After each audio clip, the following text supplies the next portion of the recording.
Hey guys, welcome back to the channel. Today is Tuesday, May the 5th, 2020, and this is the Flight Sim News.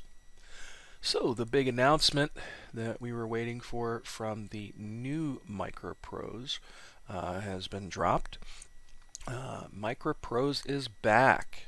Microprose is officially back in action, truthful to the spirit of the company. We let our games speak for us to tell a story of quality and passion. Today, our first three games have been announced. The first one is Task Force Admiral, a single-player experience centered on the command of an early Pacific War U.S. Navy carrier task force that puts you in the nerve-wracking role of the admiral in charge. The second game is Second Front, an accessible World War II turn-based tactical game sporting all the depth of a paper war game and the ease of a computer simulation. And thirdly is Sea Power, a modern naval combat warfare simulation that pits NATO and Warsaw Pact against each other in a tense, hide-and-seek-based confrontation from the lead designer of Cold Wars. And they go on to say, but these are only the beginning of our comeback. Other announcements will follow, giving shape to our vision for the future of strategy and simulation genres. Stay with us. Microprose is back, and we mean business. Not entirely what I was expecting, to be honest. Underwhelming, I think, is the word that comes to mind. You know, they've been teasing for months with pictures of an Abrams, with pictures of an F-16, with pictures of a Black Hawk. And while Bill Steely has been on Twitter, no, it was LinkedIn where I've seen Wild Bill Steely pimping pictures of what should be the new Warbirds. So, not entirely what I was hoping for. I know Microprose made some pretty cool strategy games back then too, and maybe these will be cool strategy games, but I was really looking forward to an announcement of some sort of simulation, and this isn't it.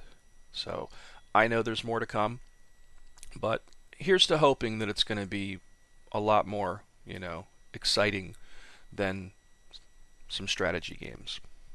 So they've put together pages for each of these new announced titles, and here's the video for Task Force Admiral. It's about a minute long. I'll include a link to this in the show notes.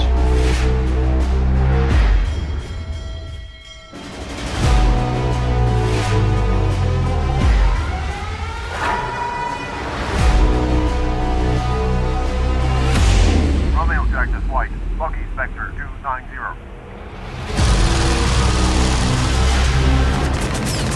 I got one! Get focused. You make it weak. Very excited.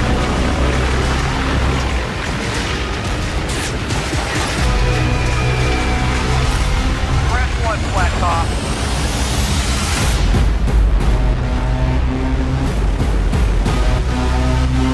Enemy fire is 12 across. They're everywhere!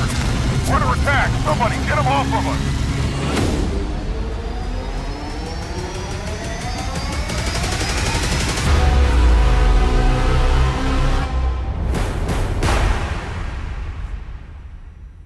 So that is Task Force Admiral. Let's look at Sea Power now.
So they all look pretty interesting.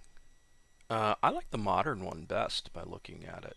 But again, I was expecting simulations, not a bunch of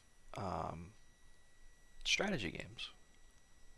And granted, back in the day, the Microprose of old was known for strategy games, so I get it. In other news, Chuck Owl, the guy responsible for the fantastic Chuck's Guides, had made an announcement that after months of hard work since last January, the first iteration of the F-16 guide will be released on Mudspike on May 11th. That is fantastic news. He goes on to say the guide's about 475 pages long so far, and he's been working on it for so long that it's easy to lose perspective. That's going to be awesome. Keep an eye out for that, and I'll include a link to it in the news once it drops as well. So I saw this announced for DCS, and I thought it was kind of neat. I'm going to turn the sound off just in case there's any kind of copyrighted music in there, but it is the L61 Juan Carlos carrier modification for DCS World. And it looks like a pretty cool carrier to do Harrier operations from and helicopters. And I thought it was a pretty neat video. I'll include a link to this at the bottom of the video in the description as usual, so you can check it out and download it for yourself. Pretty cool stuff. The latest edition of the Fighter Pilot podcast was dropped last week, and this one is on the AC-130 gunship. I love the Fighter Pilot podcast, so if you guys haven't checked it out yet, you really should, because there are so many fantastic episodes. Just a month ago, they did some stuff on the F-15 and the F-15E Strike Eagle. The episode before this was on the F-35. Jello and the crew over there have just outdone themselves with the quality of the show and the guests that they continue to get on here. It's just fantastic stuff, man. Check it out. I'll include a link to it.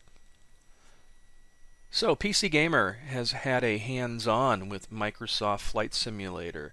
And the funny thing is, I don't know if you've noticed this, but I have recently, it's no longer called Flight Simulator 2020. It's just being dubbed Microsoft Flight Simulator. I think that has a lot to do with the coronavirus, because it's not coming out in 2020 at this point, I think is why. Or they wouldn't have dropped the 2020 off of it. But they've had some stick time with it, and they've got some images here of what the volumetric clouds look like and how amazing they look. I've seen this stuff firsthand too, and it looks pretty fantastic. Definitely some cool stuff. So I'll include a link to this in the video details as usual, so you can check it out for yourself. So here's something I never knew existed. The DCS World DC Michelin Guide 2020 modules. I guess this guy has pretty much came up with a guide, and he basically says, this pocket guide will help you find modules worth buying and those that go above and beyond the crowd. It's split into 4 sections: vehicles, campaigns, trains, and expansions. And basically it is like a mini review of all of the modules. And he's got little icons here. This means it's a high fidelity. This means the complexity. This means awarded to vehicles with superb 3D modeling and textures. This is a little awarded to vehicles that represent the best that DCS has to offer. So you'll notice the A-10 Warthog has 2 there. But again, you got to remember, this is what, this is one man's opinion of these things. But I do like that he has pretty much tried to make it a decent guide that tells you, hey, look, the F-14's got 2 of those, and it's complex, and it's got great models, you know what I mean? All the icons go with the F-14. All the icons are next to the A-10. And then he goes to talk about like the Sabre, quintessential Korean War fighter, and one of the first truly multi-role aircraft. Avionics and systems, little changed from its World War II predecessors. Uncomfortably pristine cockpit. Mirage 2000, surprisingly fast and maneuverable fighter that can stand up against even modern threats except in BVR. Sophisticated HUD and radar, but most avionics in French only. Primitive 7-segment navigational interface, very limited air-to-ground capability with minimal HUD support. He's kind of wrong there. You do have the ability to change the cockpit to English. But again, this is a nice starting point for somebody that's just getting into DCS that wants to know what modules offer what. What are the capabilities? What do the campaigns offer? What do the terrains offer?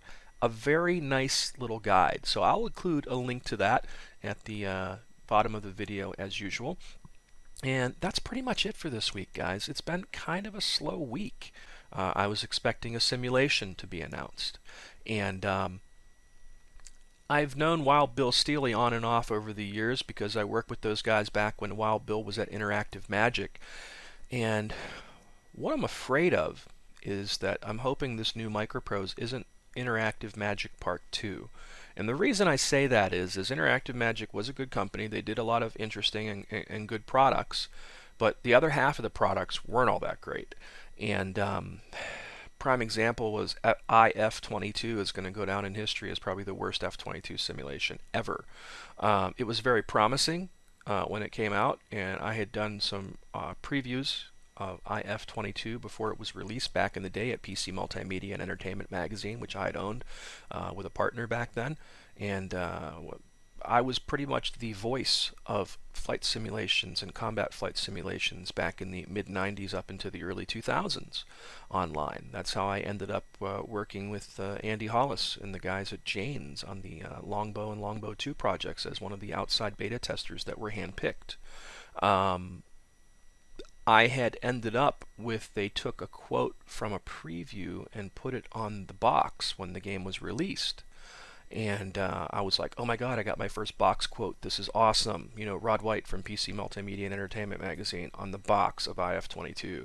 And then they released IF-22, and not a lot had changed from the beta. And you can't, to be fair, you can't like shred something that's in beta. It's just not right. You know, it's not ethical because the product isn't done yet. But what they had released in terms of the bugs and the issues that the product had was pretty much not too far off from what the beta was. And I remember, I'm pretty sure in the review, I pretty much, you know, told the truth about IF-22, and they were fucking angry. Their PR people had called me, and they were just pissed, man. And, you know, I had to pretty much tell them just to fuck off. You know what I mean? And that pretty much killed the relationship I had with Interactive Magic at that point. Things were never the same after that. And yeah, so the best products that Interactive Magic ever put out that were simulations were not products designed by Interactive Magic designers. They were products from Digital Integration, which Digital Integration, as you know, did the awesome Apache simulation in the UK, released under the Digital Integration brand. They did F-16 Fighting Falcon, which was the Digital Integration F-16 sim. They did Hind, which was like the most awesome, you know, Russian sim before Flanker ever came along. The only other really awesome Russian simulation that you could get was the Hind from Digital Integration. Those were all released under the Interactive Magic brand here in the US. And they did give credit to Digital Integration on the box, you know, and on their website and everything. But I guess my point is I'm hoping this isn't another company that they put together like the old Interactive Magic, where they were a brand that pretty much produced and released all the things that other smaller developers want to have released out there. And, you know, just take credit for it as being under their brand and not necessarily something that is truly done by Microprose. And if you look at the first three things they announced, none of those are in-house. Those are all by other smaller developers. I want to see Microprose. I want to see Microprose developers. You know, it's anybody can be a publishing house. You know, and that is my biggest fear, that the new Microprose ends up being a publishing house like Interactive Magic was, instead of something that has its own vision. I could be wrong, but the commonality is Wild Bill is at the helm, and he was at the helm of Interactive Magic too. And it's going to be interesting to see where this whole Microprose thing goes, because they've really been teasing us with pictures of like a Black Hawk, with pictures of an F-16, you know, these images of the B-17 they've been putting out there. So I think they're going to be doing a B-17, but again, is it done by Microprose or is it done by some other developer we've never heard of? And those are the things that I worry about. So I'm going to leave it at that, guys. This was the Flight Sim News. It is May 5th, 2020. And that's pretty much all I got for today. So as always, thanks for watching. Please subscribe to the channel. Feel free to hit that like button. And until next time.